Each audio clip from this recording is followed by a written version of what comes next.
예, 함께 은혜 받으실 하나님의 말씀은 요한복음 6장입니다. 요한복음 6장 41절에서 71절까지 41절에서 71절까지 우리 좀 길지만 그래도 본문 하나하나를 좀 잘 생각하시면서 함께 말씀을 읽어나가도록 하겠습니다. 41절입니다. 시작.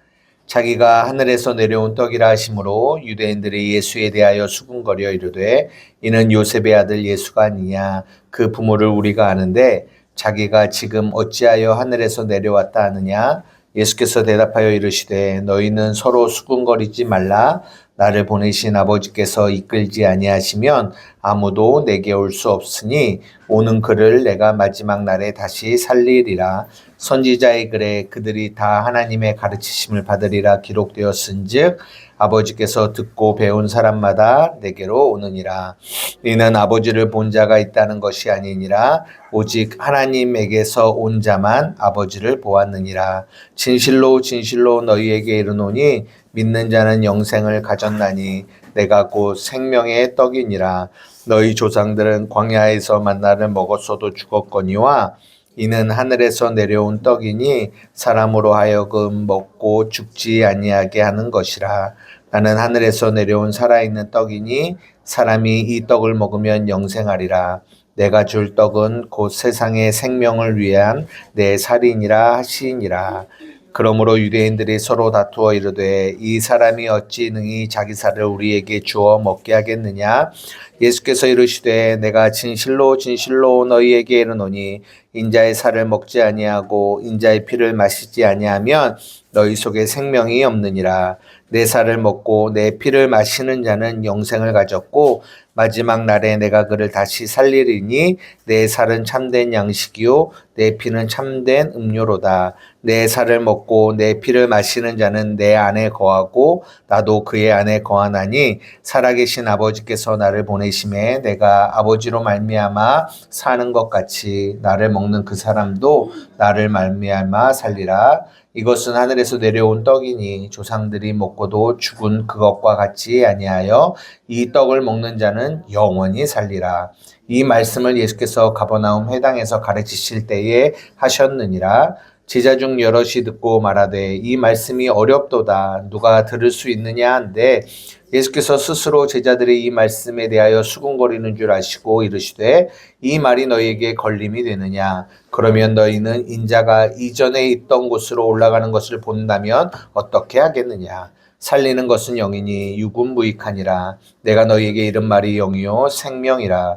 그러나 너희 중에 믿지 아니하는 자들이 있느니라 하시니 이는 예수께서 믿지 아니하는 자들이 누구며 자기를 팔 자가 누구인지 처음부터 아심이로라.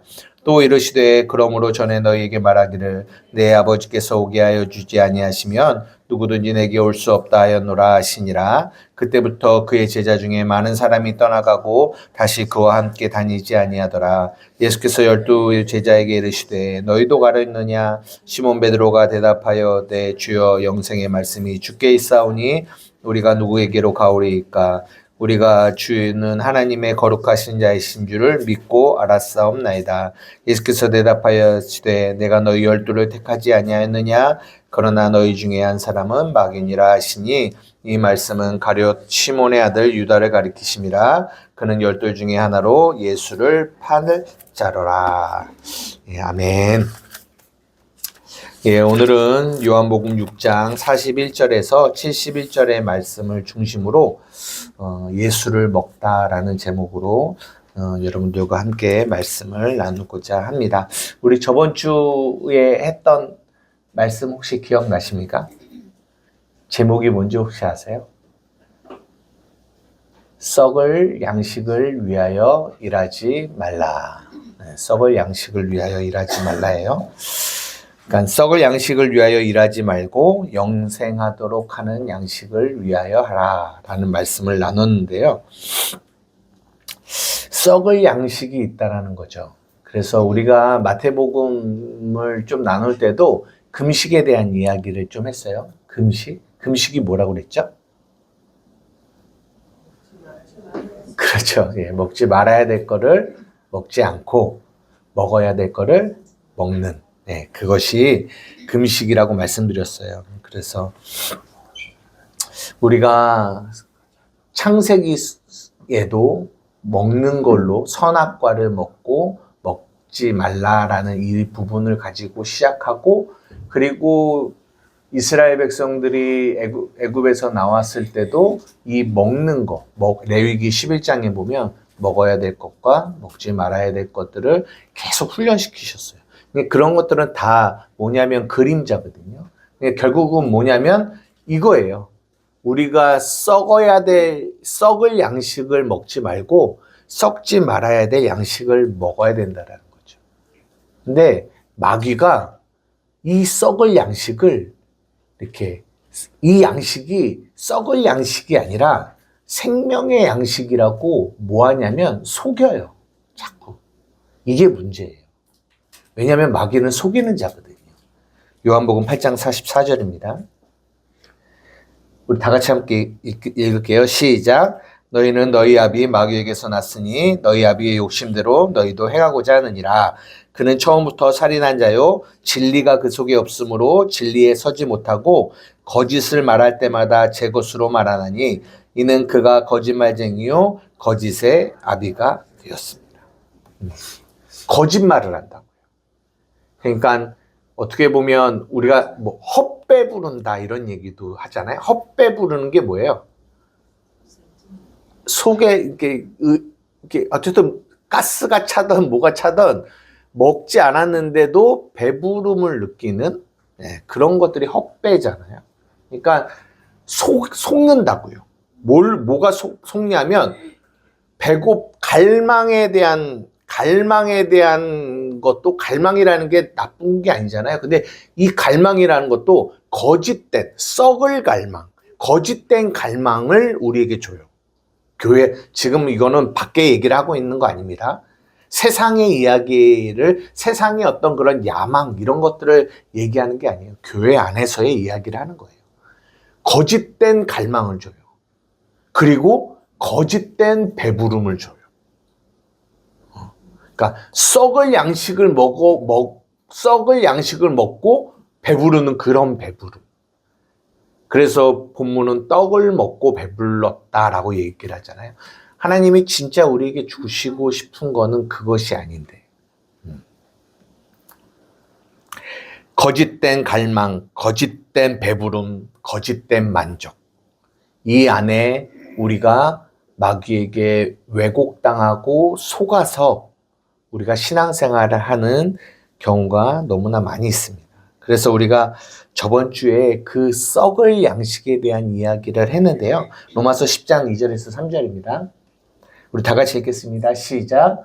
내가 증언하노니 그들이 하나님의 열심이 있으나 올바른 지식을 따르는 것이 아니니라. 하나님의 의를 모르고 자기 의를 세우려고 하나님의 의에 복종하지 아니하였느니라. 이 썩을 양식에 대한 게 저번 주에 조금 어려워요. 이제 이런 얘기도 제가 들었는데요. 여러분, 썩을 양식이라는 거를 제가 이제 저번 주에 우리 새맘 선교회에 모임을 해서 이제 그 율법과 복음이라는 주제로 이제 오리엔테이션을 하고 이제 2월 달부터 이제 마태복음 1장은 들어가는데, 그때 오리엔테이션을 할 때 어떤 내용을 잠깐 말씀을 드렸냐면은, 여러분, 그러니까 많은 사람들이 이 율법 아래 머물러 있어요. 그래서 생명으로 나아가지 못합니다. 근데 이 율법 아래 머물러 있는 것을 성경은 넓은 문이라고 얘기해요. 근데 넓은 문은 멸망으로 인도하는 문이래요. 근데 우리가 좁은 문으로 들어가야 돼요. 근데 그 문은 생명으로 인도하는 문이라고 합니다.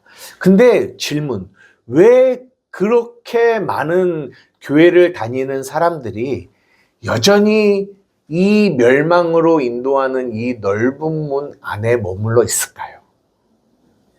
이거는 말 그대로 멸망의 문인데 생명으로 들어가지 않고 왜 이 멸망으로 인도하는 이 문, 크고 넓어 그리로 들어가는 자가 많다라고 성경이 말씀하시거든요. 왜 그럴까요? 왜 율법에 그렇게 머물러 있을까요? 라고 질문을 드리면서 제가 무슨 말씀을 나눴냐면, 이 율법이라고 하는 것을 우리는 선악과라고 표현해요. 선악과. 그리고 복음을 생명나무로 표현해요. 그러면 율법 아래에 있는 거, 옳고 그름 안에 있는 거, 그것이 선과 악 안에 있는 거거든요.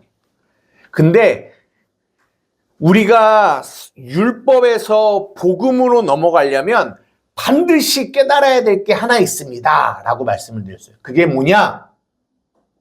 선악과의 선이 악임을 깨달아야 생명으로 넘어갈 수 있습니다. 라고 말씀드렸어요. 여러분, 이거 이해가 되시나요? 우리 한맘교회 성도들 혹시 이거 이해되시나요? 선악과의 선함이 그것이 악임을 깨달아야 그 율법을 버리고 생명을 향해 나아갈 수 있다는 거예요. 그게 무슨 말이냐면, 오늘 이 본문을 통하여 말씀을 드리자면, 이 썩을 양식이 뭐냐? 이 선악과의 선이라고 하는 거예요. 이것이 썩을 양식이라는 거예요. 근데 문제는 뭐냐면, 이것이 썩을 양식으로 보이지 않는다는 게 문제예요. 그것이 너무나 좋은 선으로 우리에게 비춰지기 때문에. 그래서 우리가 성경에 보면 이 거짓 선지자나 이런 사람들, 악한 자들을 양의 옷을 입고 너희에게 나아오나 속은 노략질하는 일이다 라고 표현을 하잖아요. 그러니까 이 선악과의 이 선이 너무 좋게 보이는 거죠. 그래서 교회 안에서도 신앙생활의 모든 중심이 어디에 있냐면 이 선악과의 선에 있는 거예요. 선을 행하자. 그러면 교회 안에서 선을 행하자, 이 선을 행하자, 악을 행하지 말자, 선을 행하자, 이것이 신앙생활의 바른 신앙생활이야 라고 가르쳐요. 그러면 그 메시지를 들은 이들은 열심히 자신의 노력을 다하여 악을 버리고 선을 행하려고 할 것입니다. 자신의 내 섬김으로 그 선을 행하려고 할 거예요. 그 선 안에 뭐도 들어가 있냐? 사랑도 들어가 있어요. 사랑. 무슨 사랑? 응? 내 사랑. 아니, 사랑이 얼마나 좋아 보여요. 얼마나 귀해 보여요. 성경에 여러분 뭐라고까지도 얘기하는 줄 아세요? 어떤 사람이 예수를 위하여 최고의 사랑이 뭐냐면 순교예요. 순교. 그죠? 여러분 순교 하실 수 있겠어요? 근데요, 성경이 뭐라고 얘기하냐면 어떤 사람이 예수를 위하여 순교를 한대요. 근데 그 순교의 그 사랑이 뭐다? 이 선악과의 선에 해당한다는 거예요. 이거 이해가 되세요? 무슨 말이냐? 내 노력과 내 열심으로 순교하려고 하는 거.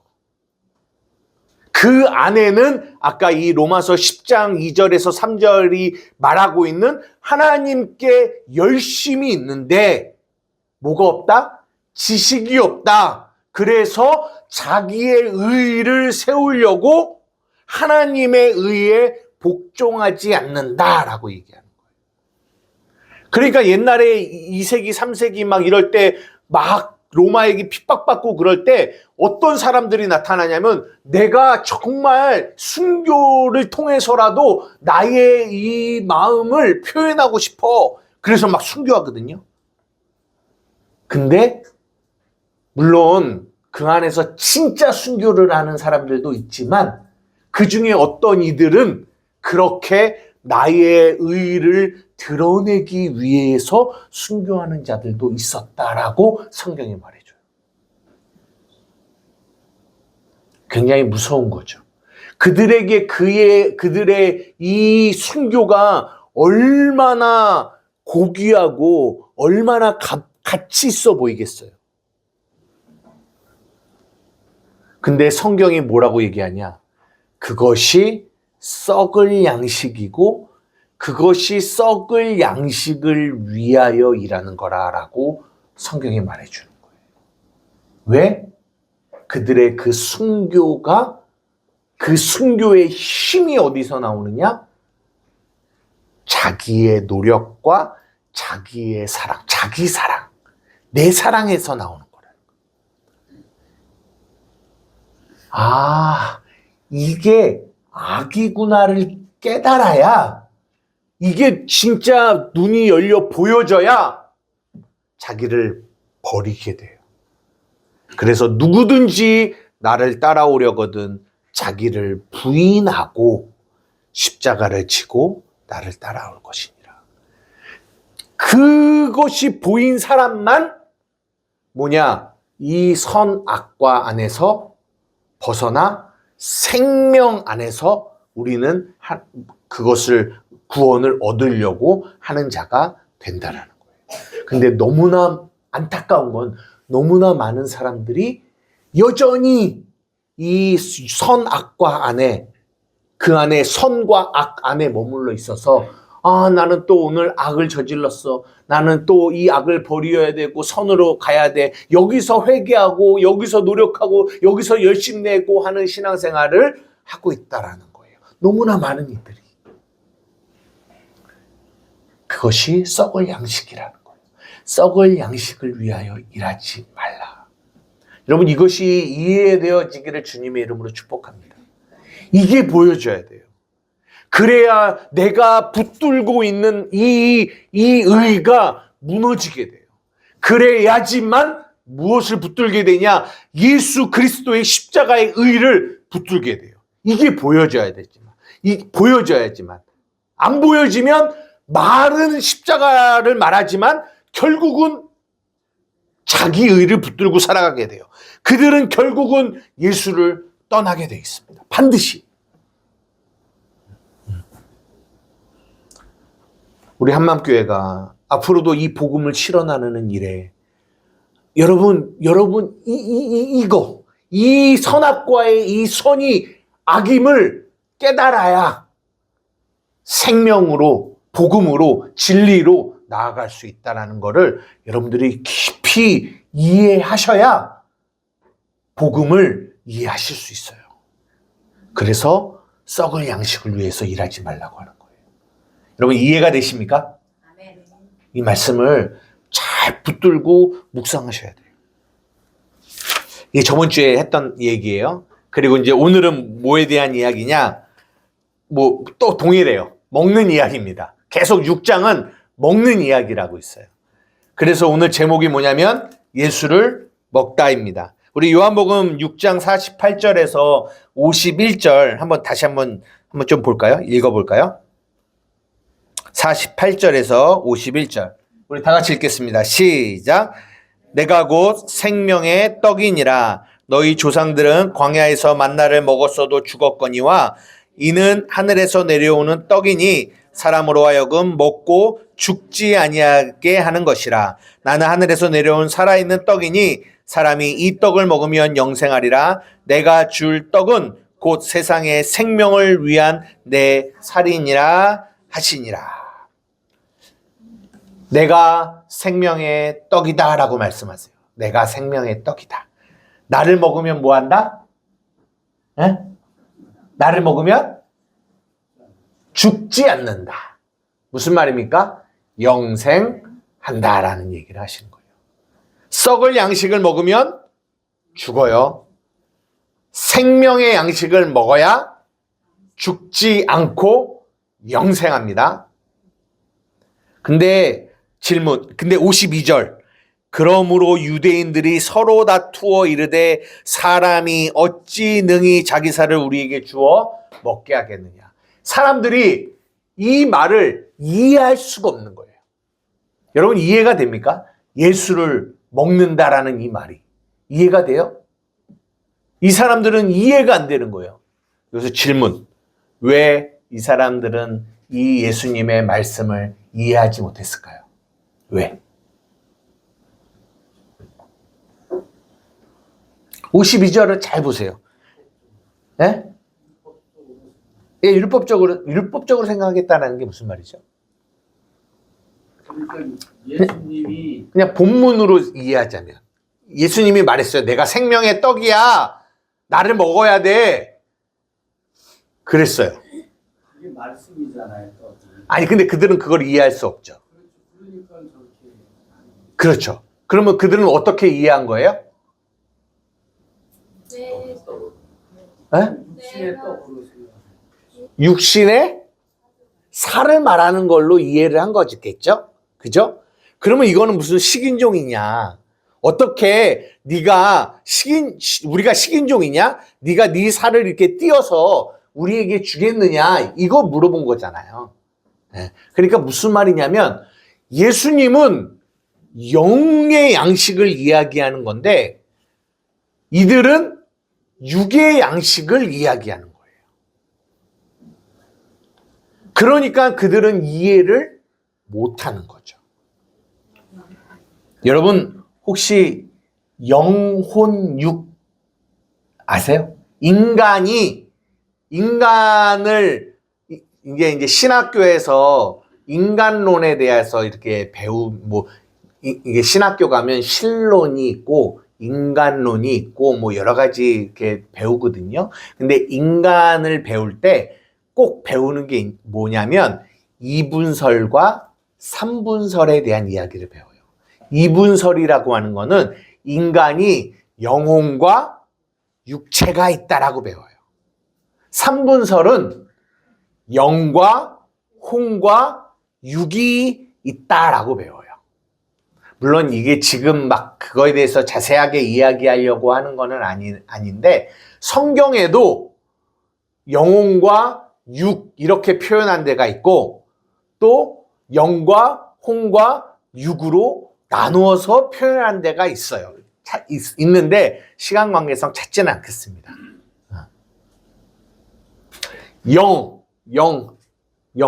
영이 있고 혼이 있어요. 이 혼은 뭐냐면 쉽게 얘기하면 생각하고 느끼고 의지, 지정의가 있는 부분이 혼이에요. 그리고 육이 있어요. 이것이 인간이에요. 그래서 우리가 죽으면 육이 죽잖아요. 그죠? 육이 죽으면 우리의 영혼이 어디로 가요? 하나님께로 가는 거예요. 그래서 여러분들이 우리가 예수 믿는 사람들이 꼭 아셔야 될 건 뭐냐면 우리가 이 육체가 내가 아니라 진짜 나는 육체가 내가 아니라 내 안에 있는 영혼이 진짜 나라는 것을 여러분들은 아셔야 돼요. 근데 세상 사람들은 알까요? 모를까요? 몰라요. 그러니까 그들은 어디에만 집중하며 살아가냐? 육에만 집중하고 살아요. 육을 아름답게 보여지는 것, 그리고 이 시간, 이 70, 80 평생의 이 세상, 여기에만 관심이 있어요. 그럴 수밖에 없죠. 그들은 그것만 보니까.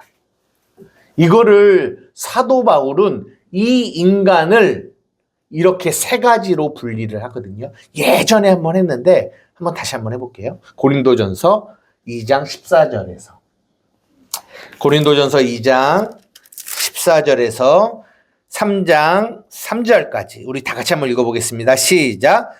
육에 속한 사람은 하나님의 성령의 일들을 받지 아니하나니 이는 그것들이 그에게는 어리석게 보임이요 또 그는 그것들을 알 수도 없나니 그러한 일을 영적으로야 분별되기 때문이라. 신령한 자는 모든 것을 판단하나 자기는 아무에게도 판단을 받지 아니하느니라.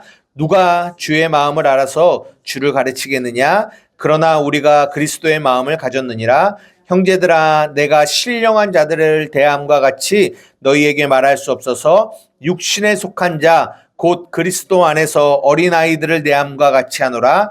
내가 너희를 젖으로 먹이고 밥으로 아니하였노니 이는 너희가 감당하지 못하였음이었니와 지금도 못하리라. 너희는 아직도 육신에 속한 자로다. 너희 가운데 시기와 분쟁이 있으니 어찌 육신에 속하여 사람을 따라 행함이 아니리요. 세 부류가 나옵니다. 첫째, 어떤 사람이 나와요? 이 앞에 거 띄워주세요. 무슨 사람? 육에 속한 사람. 그리고 또 하나, 신령한 사람. 또 하나 있어요. 그 다음 거. 육신에 속한 자. 예. 사도 바울은 이렇게 인간을 세 부류로 나눕니다. 육에 속한 자, 신령한 자, 육신에 속한 자. 그러면 육에 속한 자는 누굴까요? 육에 속한 자, 불신자, 예수를 믿지 않는 사람들. 그거를 영혼 육으로 표현하자면 육이 혼을 지배해요. 육이 혼을 지배. 그들의 생각과 감정과 의지를 누가 지배하느냐? 그들의 육이 지배해요. 육이. 그래서 육이 지배하는 대로 그들의 생각과 감정과 의지가 끌려다니는 거예요. 근데 그 육은 누구의 지배를 받냐면 마귀의 지배를 받아요. 다른 말로 이 육에 속한 사람은 그러니까 내 맘대로 산다 이렇게 표현하지만 결국은 마귀의 지배를 받으며 살아가는 자들을 육에 속한 자들이라고 얘기합니다. 그러면 누가 남았어요? 신령한 자와 육신에 속한 자가 남아요. 이 둘은 다 예수 그리스도로 말미암아 구원을 받은 자들이에요. 받은 자들인데 하나는 신령한 자고 하나는 육신에 속한 자예요. 영혼육으로 다시 표현하자면 신령한 자는 영이 이 혼을 지배하는 거예요. 영이. 이 영 안에 이게 요한복음 6장 63절이 중요한 말씀인데 살리는 것은 영이니 육은 무익하니라. 내가 너희에게 이르는 말이 영이요 생명이다라고 말씀하시거든요. 그게 무슨 말이냐면 영이 혼을 지배한다라는 말은 영이 하나님의 말씀이기 때문에 그 말씀이 그들의 생각과 감정과 의지를 지배한다라는 거예요. 이것이 누구다? 신령한 자라고 얘기해요. 그러면 육신에 속한 자는요? 원래는 영이 이 혼을 지배해야 되는데 이게 육이 거기 육과 영 이 안에서 막 뭐가 일어나냐면 전쟁이 일어나는 거죠. 싸움이 일어나는 거죠. 그거를 로마서 7장에서는 뭐라고 표현하냐면 오호라 나는 정말 공고해. 왜?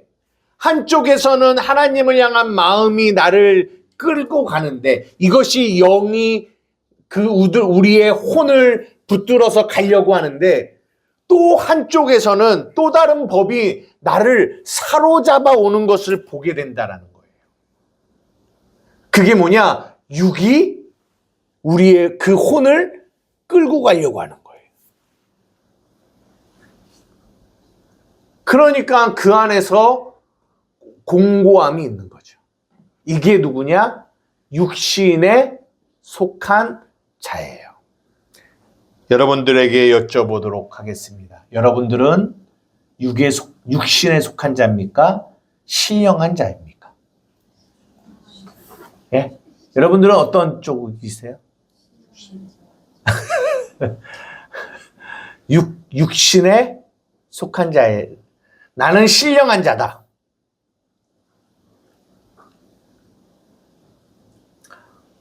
나는 육신에 속한 자. 여러분, 그러면 제가 한번 또 여쭤보고 싶어요. 여러분, 신령한 자는 어떤 사람이고 육신에 속한 자는 어떤 사람인지 지금 제가 영혼육을 통해서 여러분들에게 설명을 드렸지만 여러분 어떻게 정의를 내리세요? 어떤 사람이 신령한 자 같아요? 신령한 자는 자기가 새 사람임을 믿는 것 같고요. 아, 육신에 속한 자는 내가 새 사람이 됐는데도 아직도 옛 사람이라고 자꾸 속임을 받고 넘어지는 거예요.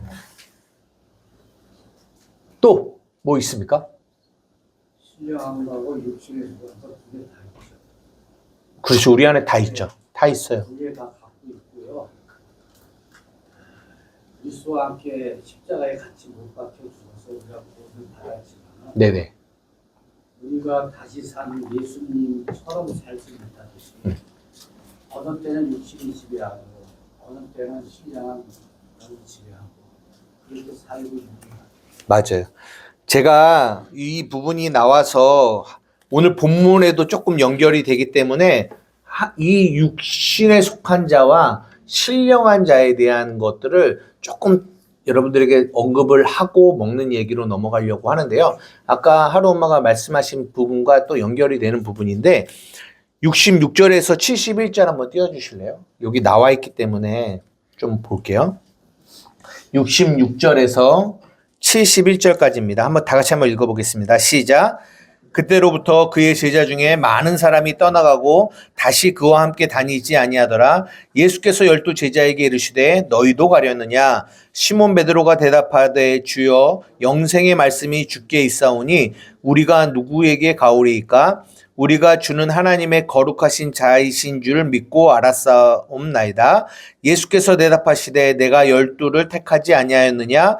그러나 너희 중에 한 사람은 마귀니라 하시니 이 말씀은 가룟 시몬의 아들 유다를 가리키심이라. 그는 12 중에 하나로 예수를 판 자라.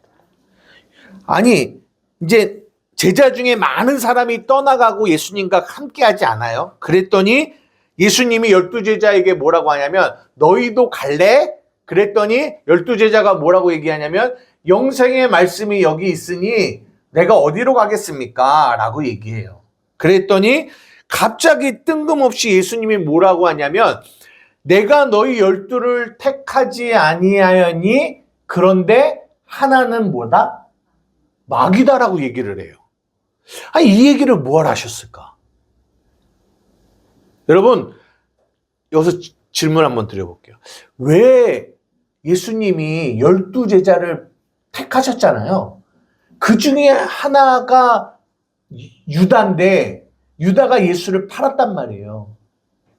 그러면 왜 굳이 그냥 팔자를 이렇게 어디서 컨택하시려면 아예 모르는 저 뭐 로마인이든 아니면 유대여 바리새인이든 거기서 그냥 컨택을 하셔서 예수를 팔자로 이렇게 삼으시지 왜 꼭 12 중에 하나를 예수를 팔자로 택하셨을까? 어떻게 보면 어떤 사람은 이렇게도 얘기해요.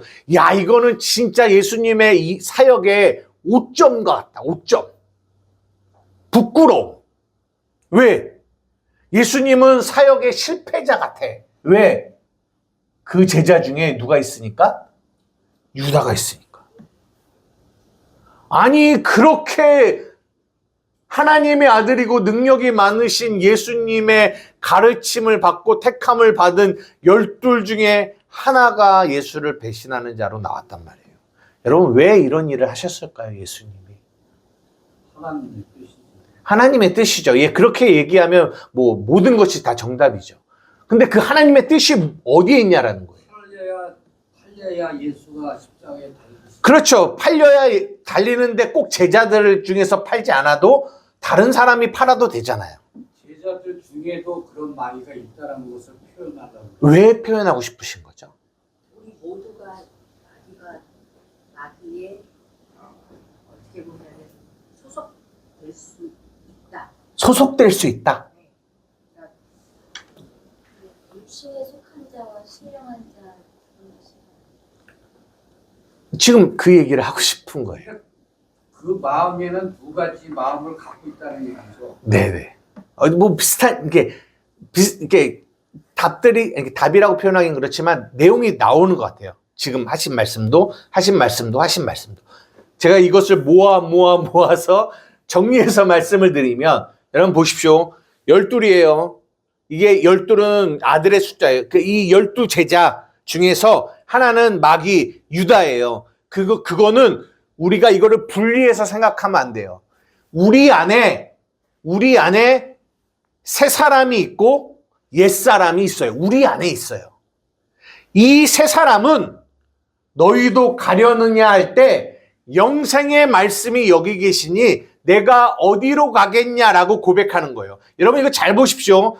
너희도 가려느냐라고 할 때 이들이 영생의 말씀이 여기 계신데 내가 어디로 갈 거예요 라고 말하는 건 이들이 뭐가 잘나서 나는 안 가요 이런 얘기를 하고 있는 게 아니에요. 성경을 가만히 잘 보세요. 가만히 보면 아버지께서 오게 하지 않으시면, 아버지께서 내게 주지 않으시면 내게 올 자가 없다. 계속 반복적으로 이 이야기를 하고 있는 거예요. 그러니까 12 제자가 뭔가를 잘해서 예수님을 떠나지 않는 게 아니라 하나님의 주권으로 하나님이 택한 자녀들이 하나님의 말씀, 영생의 말씀을 보게 되고 그래서 예수님을 떠나지 않게 된다라는 거거든요.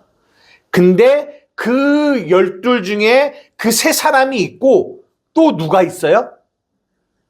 옛사람이 있어요. 마귀가 있어요. 유다가 있어요. 어디에 있어요? 내게 있어요. 내게. 내 안에 있어요. 그럼 여기서 질문. 왜 하나님은 구별하여 하나님의 자녀가 된 우리들에게 새 사람의 모습만 나타나게 해서 하나님께 영광을 받으시지 꼭 내 안에 이렇게 옛사람의 모습을 두고 있는지. 아니 우리를 그냥 신령한 자로만 두시면 되지 왜 꼭 육신에 속한 자와 같이 연약한 모습의 나를 이렇게 허락을 하시는 건지. 우리가 연약한 자임을 알아야 네. 주님을 바라볼 텐데 그거를 연약한 자임을 알지 못하면 결국에 주님을 온전히 바라보지 못하기 때문에 자기 잘나는 맛에 살겠죠? 너무 잘나서 오는 게 아니다라는 걸 철저히 알아야 되는데 네. 모르잖아요. 네. 자기 의를 자꾸 드러내고 뭔가를 하려고 하니까 진짜 너희들은 다 유다와 같은 그런 옛사람일 수 있지만 내가 선택했다면 나와 함께 한다는 말씀이죠. 네. 그런 말씀 안에서 우리가 깨달을 수 있는 거는 우리에게는 반드시 유다가 필요하다라는 거예요. 유다가 필요하다. 왜? 유다를 통해서 하나님의 능력을 볼 수 있기 때문에. 저는 이게 신령한 자와 육신에 속한 자의 차이라고 봐요. 육신에 속한 자는 어떤 마음을 갖냐면 나 이 유다 싫어. 이 옛사람 싫어. 나 이런 연약함 싫어. 나는 새 사람으로만 살래. 나는 신령한 자로만 살래. 육신에 속한 자는 부끄러워. 이거는 나의 오점이야. 나는 새 사람으로만 살래. 이것이 저는 육신에 속한 자라고 생각해요. 근데 살려고 한다고 살았지만 안 되죠. 은혜가 주어져. 네. 근데 진짜 신령한 자는 내 안에 유다를 보고 그것을 인정하는 거예요. 여기서 인정한다라는 말을 잘 보세요. 죄를 인정한다라게 하는 것이 아니라 내 안에 이 유다가 있다라는 것을 인정하는 거예요. 그 말은 다른 말로 해서 나는 할 수 없고 내 안에 하나님의 은혜가 있어야지만 살 수 있음을 고백하는 거예요. 아멘. 이 사람이 신령한 자예요. 이 사람이. 제가 왜 이 얘기를 하냐면 이것이 먹는 이야기와 같기 때문에 그래요. 우리가 예수를 먹는다가 오늘 주제거든요. 근데 예수를 먹어요. 그 말은 다른 말로 표현하면 말씀을 먹는 거거든요. 말씀을 먹는 자들은 복음을 먹고 진리를 먹으면 반드시 그 진리가 우리를 어떻게 이끌어가냐면 방금 이 상태로 이끌어가요. 내 안에 유다를 인정하게 해요.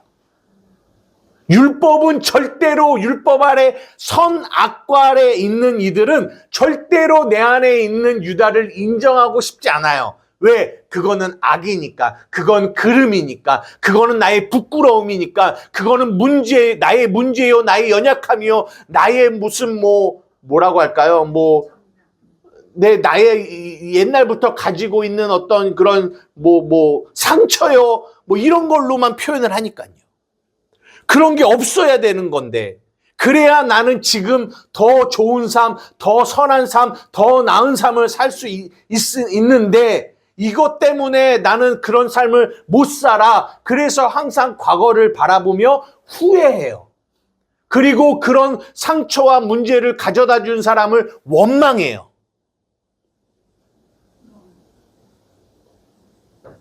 계속 그 상태로 살아가요. 그래서 아까 말씀하신 것처럼 그 마음 안에서 새 사람, 신령한 자로 살고 싶다 노력을 하지만 안 돼요. 안 돼요. 그렇기 때문에 그들의 신앙생활은 늘 결핍이에요. 이게 육신에 속한 자예요. 이게 육신에 속한 자. 나중에는 이 안 되는 이 경험 속에서 그들은 어떤 삶을 살게 되냐면, 안 되는구나. 나 그냥 이렇게 살래. 그냥 육신에 속한 자로 살래. 그래서요, 진짜 무서운 게 뭔지 알아요? 육신에 속한 자는 구원을 받았잖아요. 근데도 보여지는 거는 딱 누구와 비슷한 줄 알아요? 육에 속한 자하고 너무나 비슷한 모습으로 살아가요. 겉은. 이게 얼마나 무서운 일이에요. 예수 그리스도의 십자가로 말미암아 우리가 구원을 받았는데 여전히 구원받지 않은 자들과 같은 모양으로 살아간다는 게 얼마나 무서운 일입니까? 우리가 그렇게는 살지 말아야 될 거 아니겠어요? 여러분 이거 이해되세요? 그래서 예수를 먹는, 말씀을 먹는 자들은요, 반드시 이 안에, 여러분, 산성을 먹으면 내 안에 산성이 있어요. 알칼리를 먹으면 내 안에 알칼리가 있어요. 예수를 먹으면 내 안에 반드시 예수의 죽음과 부활이 내 안에 경험되어져요. 그 죽음이 뭐냐? 그거예요.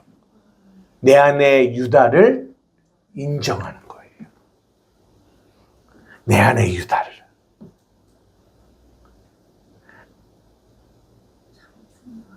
네. 그리고 내 안에 선함이 악이다라는 것을 깨닫게 돼요. 그래서 진짜 예수밖에 없다라는 그 길로 우리를 가게 해요. 그게 진짜 예수를 먹는 거예요. 근데 문제는 너무나 많은 사람들이 메시지를 듣고 말씀을 듣지만, 말씀을 읽기도 하고 말씀을 듣기도 하지만 뭐 하지 않는다? 먹지 않으니까 이 안에 그 죽음과 부활의 생명이 나타나질 않는 거예요. 나타나질 않아요.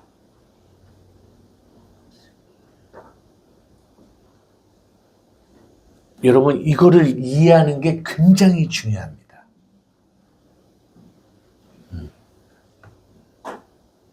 그래서 여러분 먹으셔야 돼요.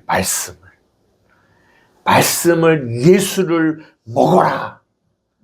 그래서 예수님이 내가 생명의 떡이니까 제발 나를 먹어야 된다. 먹어야 죽지 않고 산다. 먹어야. 마지막으로 하나만 더 말씀드릴게요. 먹는다라는 거는 그분과 연합한다라는 거예요. 연합한다. 저는 이 먹는다라는 것을 생각할 때 이 말씀이 생각나는데 마태복음 9장 15절 17절 한번 볼게요. 마태복음 9장 15절에서 17절 다 같이 읽겠습니다. 시작. 예수께서 그들에게 이르시되 혼인집 손님들이 신랑과 함께 있을 동안에 슬퍼할 수 있느냐? 그러나 신랑을 빼앗길 날에 이르리니 그때에는 금식할 것이니라. 생배 조각을 낡은 옷에 붙이는 자가 없나니 이는 기운 것이 그 옷을 당기어 헤어짐이 더하게 되며 새 포도주를 낡은 가죽 부대에 넣지 아니하나니 그렇게 하면 부대가 터져 포도주도 쏟아지고 부대도 버리게 됩니다. 새 포도주는 새 부대에 넣어야 둘 다 보존된다. 저는 이게 먹는 이야기라고 느껴져요. 무슨 말이냐? 새 포도주, 복음, 그리고 새 부대, 둘이 연합해서 이게 터지지 않는 거는 이 새 포도주와 이 새 부대가 같은 형질을 갖고 있다라는 거예요. 그러니까 연합이 되는 거예요. 복음은, 새 포도주는 하나님이 일하신다라는 거예요. 근데 새 부대가 나도 내가 일하는 걸로 살래 라고 하면 연합이 될까요? 안 돼요. 또 새 포도주는 그분의 강함이에요. 나는 강한, 예수님은 강하신 분이에요. 근데 낡은 가죽 이 부대가 나도 강할래 그러면 여러분 아세요? 강함과 강함은 결합할 수 있을까요? 없어요. 강함은 뭐와 연합하는 줄 알아요? 약함과 연합해요. 근데 율법은 뭐라고 말하냐? 너를 강하게 하려고 한다. 너를 강하게 해야 돼. 그 강하게 하는 일이 뭐냐? 선악과의 선이에요. 선. 그러니까 이 선악과의 이 선과 새 포도주가 연합을 하려니까 연합이 안 돼요. 그러면 하나님이 우리를 연합하고 싶으시기 때문에 무슨 일을 하시느냐? 우리의 선함을 무너뜨리시는 거예요. 여러분 그게 은혜라니까요. 그게 나의 선함을 무너뜨리세요. 그래서 나 심령의 가난함으로 우리를 이끌어 가시는 거예요. 파산이에요. 나의 선함의 파산. 안 되는구나. 할 수 없구나. 그거를 우리는 고통으로 느껴요. 고통이라는 단어로. 근데 그 고난이 우리에게 유익이 돼요. 왜냐? 그게 무너져야 새 포도주를 담는 그릇이 되기 때문에 그래요.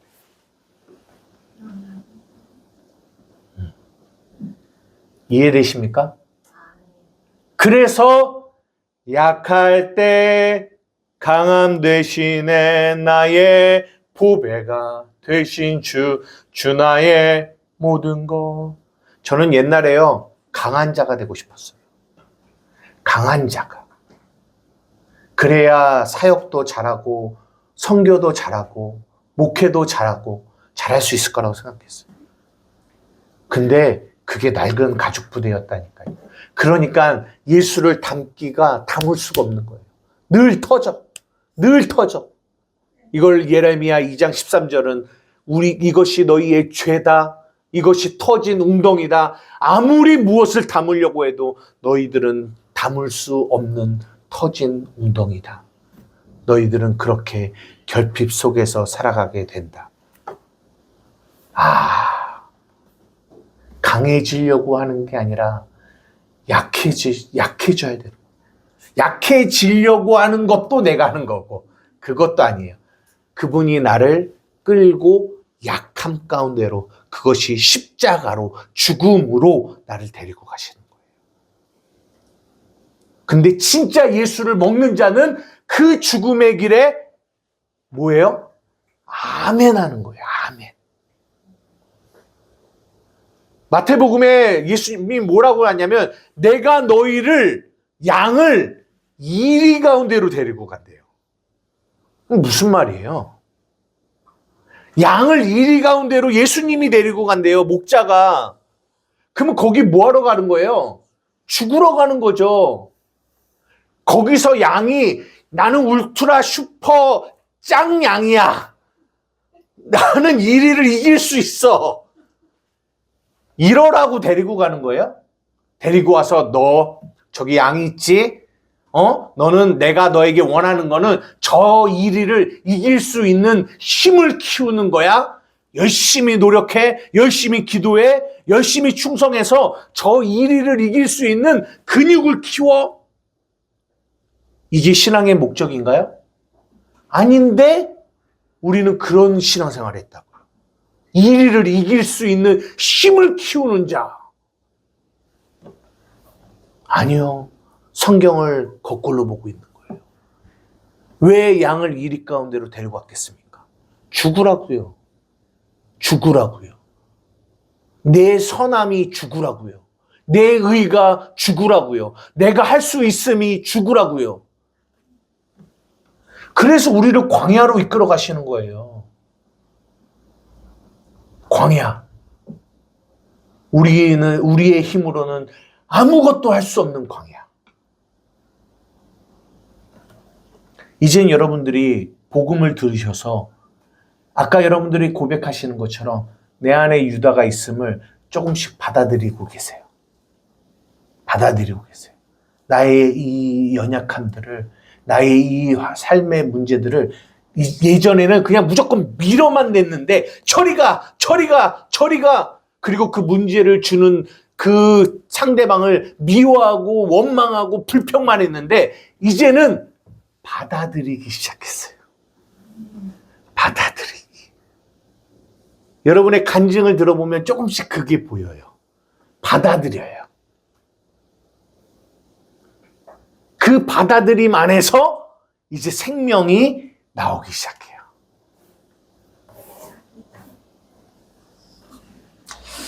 그래서 잘 가고 있다라는 생각을 하게 돼요. 여러분, 예수를 먹으면요, 마지막으로 먹으면 저는 반드시 우리 안에 뭐가 있게 되냐면 사랑이 있게 돼요. 사랑.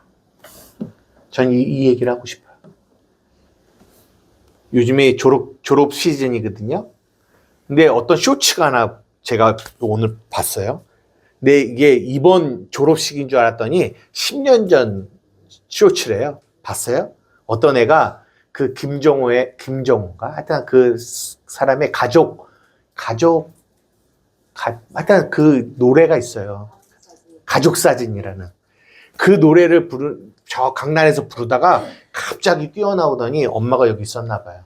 엄마 앞에다가 그 엄마가 딱 있으니까 그 엄마 앞에다가 그 노래를 막 부르는 거예요. 그걸 가만히 보는데 얘는 진짜 사랑을 먹은 애구나. 그런 생각이 확 들어왔어요. 아, 사랑을 먹은 애가 사랑이 나오는 거죠. 아, 그 쇼츠를 보는데 마음이 너무 막 울컥울컥 하는 거예요. 제가 이 얘기를 여러분들에게 왜 드리냐면 진짜 예수를 먹으면요. 예수님을 사랑하게 돼 있어요.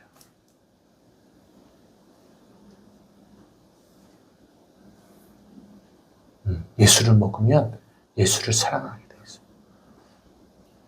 보십시오. 먹은 자는 예수님 곁에 남아있고 먹지 않은 자는 떠나요. 나는 우리 한마음교회 성도들이 꼭 예수님을 먹었으면 좋겠어요. 그래서 예수님을 사랑하는 자들이 됐으면 좋겠어요. 사랑하는 자들. 마지막으로 에베소서 1장 17절에서 19절. 우리 다 같이 읽겠습니다. 시작. 우리 주 예수 그리스도의 하나님 영광의 아버지께서 지혜와 계시의 영을 너희에게 주사 하나님을 알게 하시고 너희 마음의 눈을 밝히사 그의 부르심의 소망이 무엇이며 성도 안에서 그 기업의 영광의 풍성함이 무엇이며 그 힘의 위력으로 역사하심을 따라 믿는 우리에게 베푸신 능력의 지극히 크심이 어떠한 것을 너희로 알게 하시기를 구하노라. 우리가 먹어야 됩니다. 먹으려는 거는 안다라는 거예요. 먹는다라는 건 안다라는 거예요. 연합한다라는 거예요. 그래서 바울이 가는 곳곳마다 이 기도를 했어요. 하나님 알게 해주십시오. 다른 말로 말하면 먹게 해주십시오라는 거예요. 듣고 읽는 것에서 넘어가 먹어야 돼요. 알게 해주십시오. 그 십자가의 은혜를 알게 해주십시오. 알아야 이 안에서 죽음과 생명이 나오게 돼요. 알아야 나를 사랑하는 것이 아니라 주를 사랑하게 돼요. 디모데서에 보면 말세에는 고통하는 때가 이른데 자기를 사랑하고 자긍하고 결국은 그 고통이 뭐냐? 자기 이 거짓된 배부름, 거짓된 갈망, 내 안에서 나오는 거짓된 거 안에 사로잡혀서 고통받고 있어요. 거기서 나오는 길은 오직 뭐밖에 없다?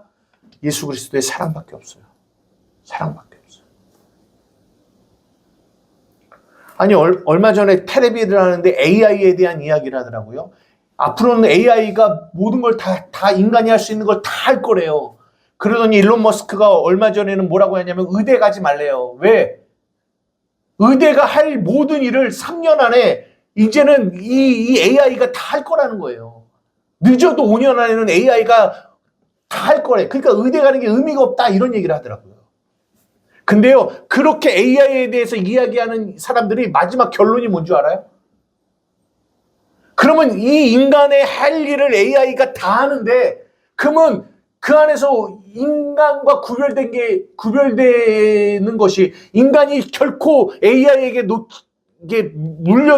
밀리지 않는 것이 뭔 줄 아냐고 했더니 사랑이래요.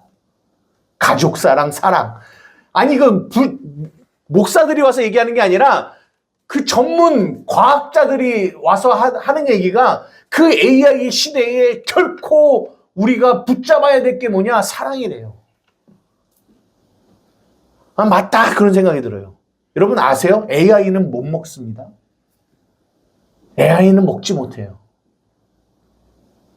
이 AI가 판을 치는 세상 안에서 진짜 우리가 붙들어야 되는 게 뭐냐? 사랑이에요. 근데 그 사랑도 거짓된 사랑 말고 참 사랑, 진짜 사랑. 그래서 저는요, 그걸 보면서, 이야, 이제 이 어두움 가운데 빛이 빛으로 드러날 날이 더 가까웠다. 그런 생각을 하게 돼요. 왜? 오직 예수 그리스도 안에만 참 사랑이 있으니까. 생명이 있으니까. 여러분, 사랑하기를 힘쓰십시오. 진짜로. 가정 안에서도 사랑하기 힘쓰세요. 내 옳고 그름 안에 붙들려 살지 마시고요. 사랑하는 일에 힘쓰세요. 마귀는 점점점 우리의 마음을 완악하게 만들어요. 사랑하지 못하게 만들어요.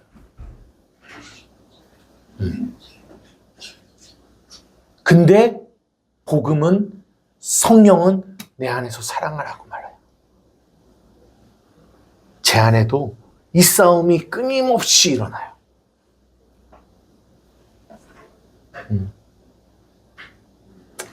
말씀을 마치고 기도합니다. 여러분, 예수님을 먹으셔야 돼요. 말씀을 먹으셔야 돼요. 그리고 그 안에서 내가 죽고 예수님이 사시는 삶을 살아가셔야 돼요. 그리고 사랑하셔야 돼요. 지금 막 그렇게 막 강렬하게 사랑하시면 안 되고요. 이따가 사랑하시고요. 지금 말고요. 그것도 사랑인데요. 그거 말고 또 조금 다른 사랑으로. 이 시간 우리 함께 기도합시다. 그리고 기도할 때 한 가지 또 기도해 주시는 거는 우리 하루네 식구가 이제 이번 주에 갑니다.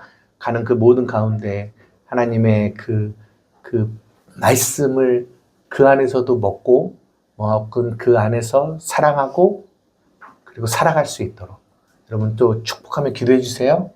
통성 기도 시간에 여러분 기도해 드릴게요. 우리 이 시간 주님의 이름 한번 부르고 기도하며 나가시겠습니다. 주여